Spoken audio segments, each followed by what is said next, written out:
जय श्री राम दोस्तों।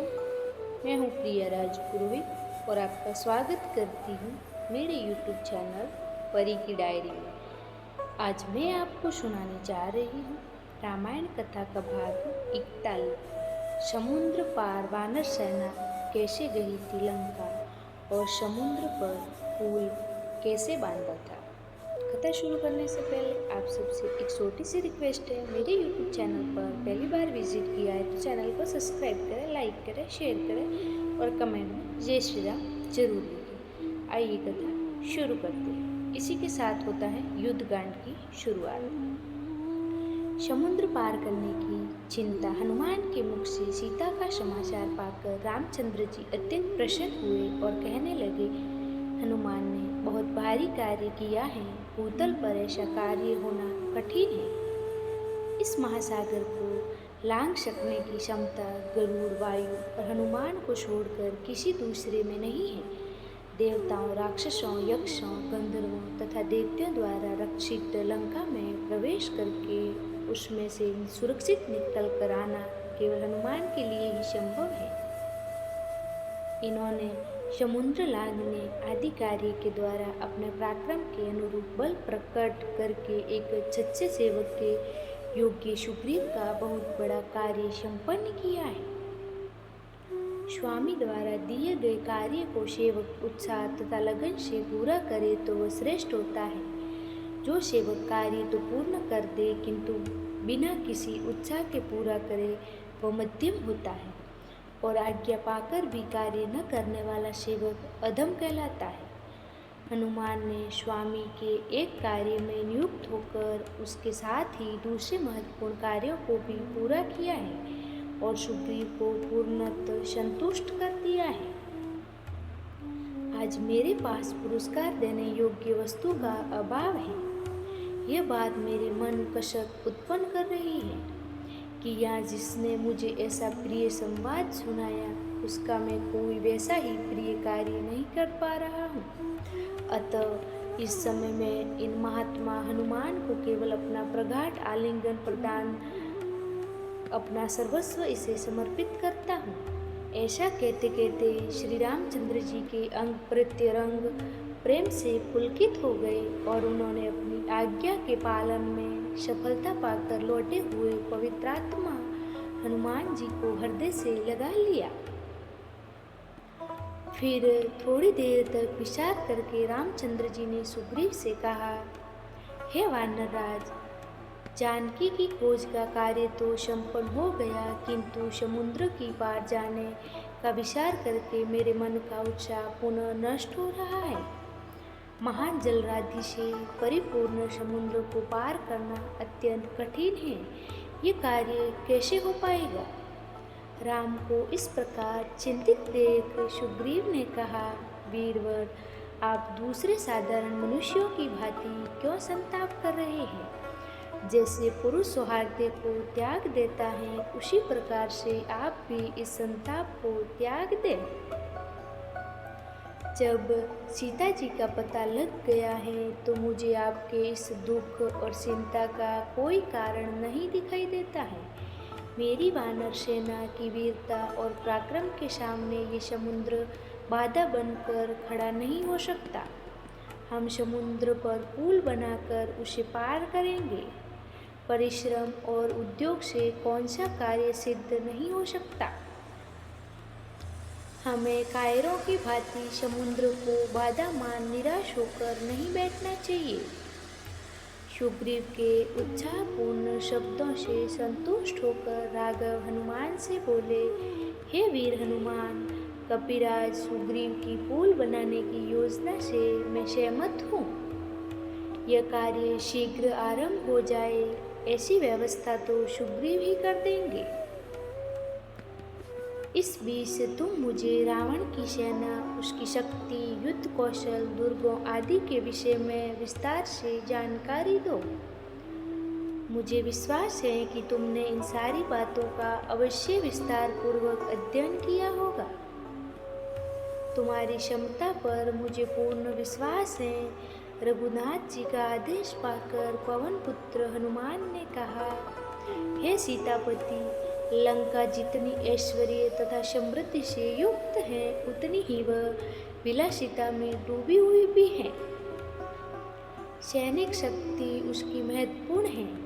उसमें असंख्य उन्मत्त हाथी, रथ और घोड़े हैं। बड़े बड़े पराक्रमी योद्धा सावधानी से लंकापुरी की रक्षा करते हैं।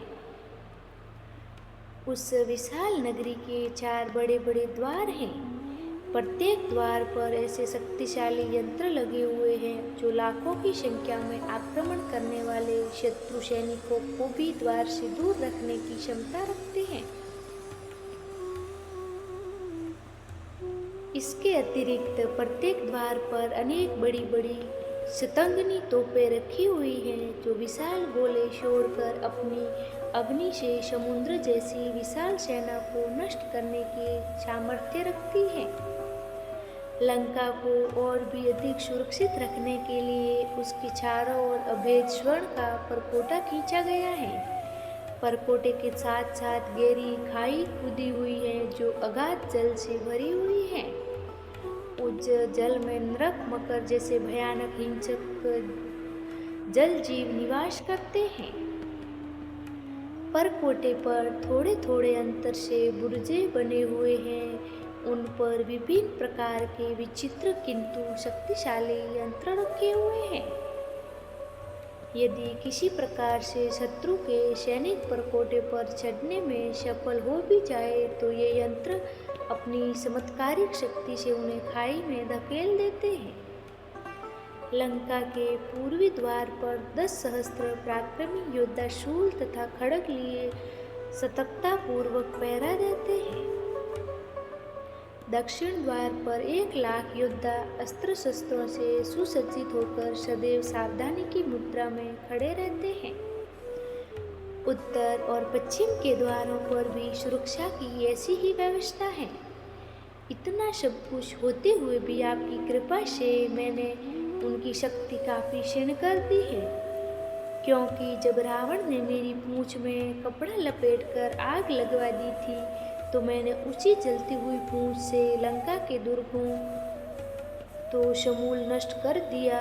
उन्हें अपार शक्ति पहुंचाई है, उनके यंत्रों की दुर्दशा कर दी है और कई बड़े बड़े सेनापतियों को यमलोक भेज दिया है। अब तो केवल सागर पर सेतु बांधने की देर है, फिर तो राक्षसों का विनाश होते अधिक देर नहीं लगेगी। वानर सेना का प्रस्थान। हनुमान के मुख से लंका का ये विशद वर्णन सुनकर रामचंद्र जी बोले, हनुमान, तुमने भयानक राक्षस रावण की जिस लंकापुरी का वर्णन किया है उसे मैं शीघ्र ही नष्ट कर डालूंगा। सुग्रीव, अभी विजय नामक मुहूर्त है और इस मुहूर्त में प्रस्थान करना अत्यंत उपयुक्त है, अतः तुम तत्काल प्रस्थान की तैयारी करो। राजा, उत्तर फाल्गुनी नामक नक्षत्र है, कल चंद्रमा का हस्त नक्षत्र से योग होगा, इसीलिए हे सुग्रीव, हम लोगों को आज ही सारी सेनाओं के साथ यात्रा आरंभ कर देना ही उचित है। इस समय जो शकुन प्रकट हो रहे हैं उन्हें देखकर ये विश्वास होता है कि मैं अवश्य ही रावण का वध करके जनक नंदिनी सीता को ले आऊंगा। रघुनाथ जी के वचन सुनकर महापराक्रमी वानर शिरोमणि सुग्रीव ने वानर सेनापति को यथोचित आज्ञा दी और समस्त महाबली वानरगण अपनी गुफाओं और शिखरों से शीघ्र ही निकलकर उछल कूदते हुए चलने लगे। उनमें से कुछ वानर उस सेना की रक्षा के लिए उछलते कूदते चारों ओर चक्कर लगाते थे। कुछ मार्ग शोधन के लिए कूदते फांदते आगे बढ़ते जाते थे। कुछ वानर मेघों के समान गरजते, कुछ सिंहों के समान दहाड़ते और कुछ किलकारियां भरते हुए दक्षिण दिशा की ओर अग्रसर हो रहे थे। इस प्रकार से लाखों और करोड़ों वानर आगे आगे श्री रामचंद्र, लक्ष्मण और सुग्रीव को लेकर जय जयकार करते हुए सागर तट की ओर चल पड़े। श्री रामचंद्र जी की जय और रावण की क्षय की घोषणाओं से दसों दिशाएं गूंजने लगी। कुछ वानर बारी बारी से दोनों भाइयों को अपनी पीठ पर चढ़ाए लिए जा रहे थे। उनको अपनी पीठ पर चढ़ने के लिए वे एक दूसरे से प्रतिस्पर्धा करने लगे। उनकी तीव्र गति के कारण समस्त वातावरण धूल मिट्टी से धुआंधार हो रहा था।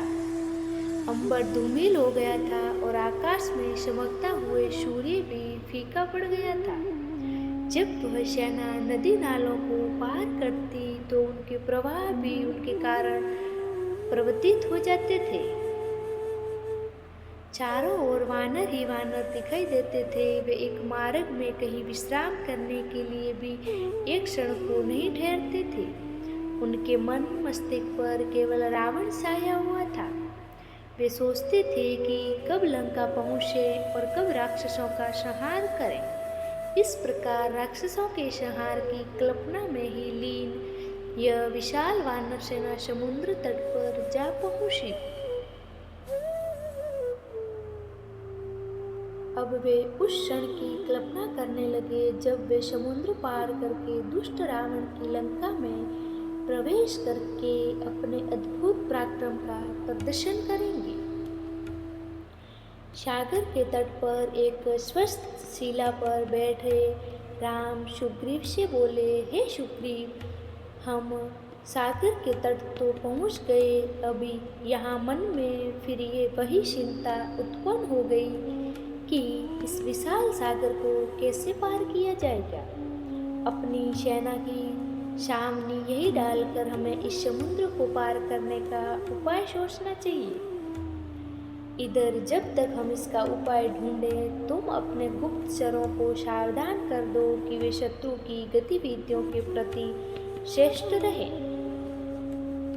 कोई वानर अपनी छावनी से अकारण बाहर न जाए, क्योंकि इस क्षेत्र में लंकेश के गुप्तचर अवश्य सक्रिय होंगे।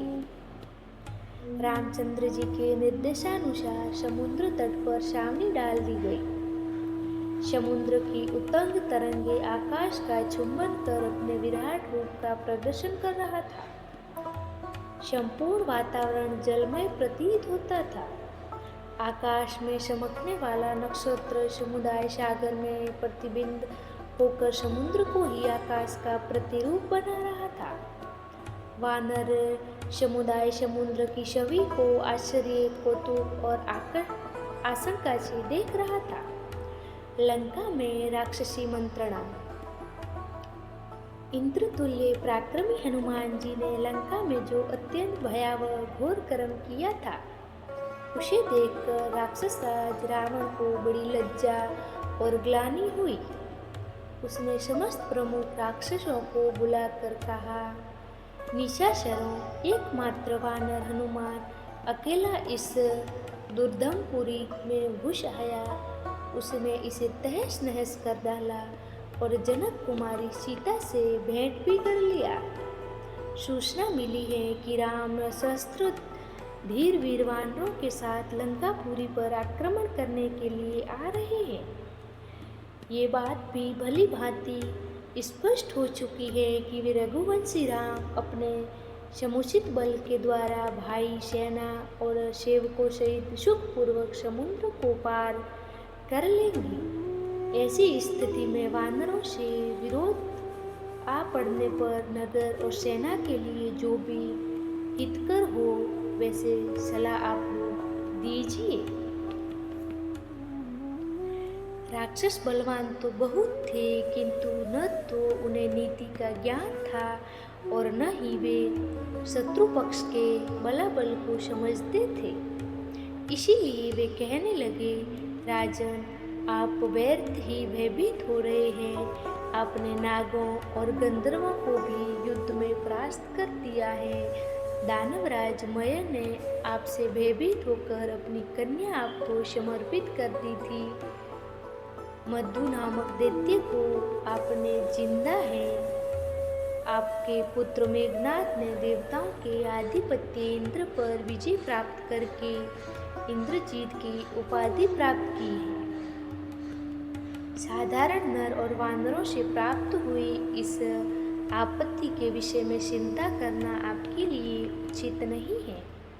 आप सहज ही राम का वध कर डालेंगे।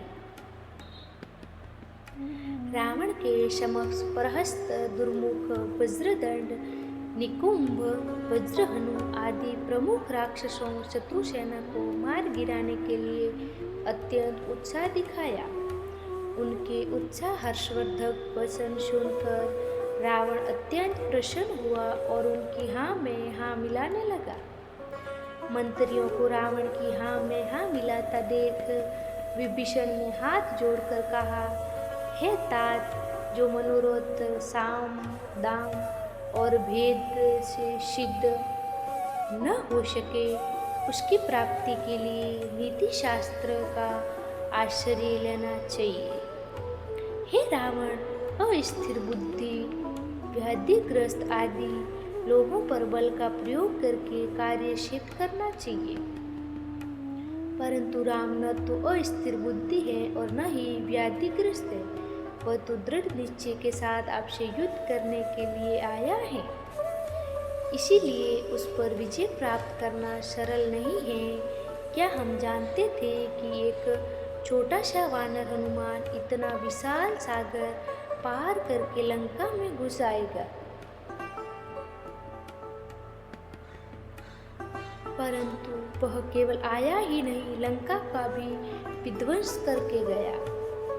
इस एक घटना से हमें राम की शक्ति का अनुमान लगा लेना चाहिए। उस सेना में हनुमान जैसे लाखों वानर हैं जो राम के लिए अपने प्राणों की बलि चढ़ा सकते हैं। इसीलिए मेरी सम्मति है कि आप राम को सीता लौटा दें और लंका को भारी संकट से बचा लें। यदि ऐसा न किया गया तो मुझे भय है कि लंका का सर्वनाश हो जाएगा। राम लक्ष्मण के तीक्ष्ण बाणों से लंका का एक भी नागरिक जीवित नहीं बचेगा।